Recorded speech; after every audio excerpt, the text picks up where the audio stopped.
Au Brésil, ils l'appellent le beau jeu. Des millions de gens adorent le foot sur Terre. Voici une de ces histoires. La première fois que j'ai regardé le foot, c'était la Coupe du Monde 2010 en Afrique du Sud. J'ai soutenu l'équipe des États-Unis. Malheureusement, ils ont perdu à la huitième de finale, mais j'ai continué à regarder. J'ai découvert certains de mes héros qui ont l'air mythiques encore aujourd'hui.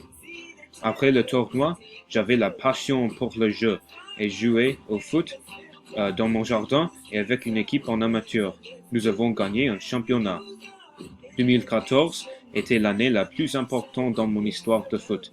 C'était l'année où j'ai découvert le foot au niveau des clubs et je suis tombé amoureuse avec l'FC Barcelone parce que leur style de foot était très beau, même si les joueurs barcelonais n'étaient pas très grands ou très forts.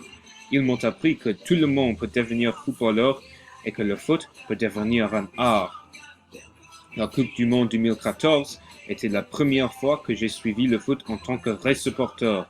C'était la première fois que j'ai ressenti les émotions du foot en direct. Les émotions d'être un fan de sport sont plus belles et plus douloureuses que n'importe quoi de la vie quotidienne. J'adore l'expression française « club de cœur » parce que le lien entre supporters et club, c'est vraiment l'amour.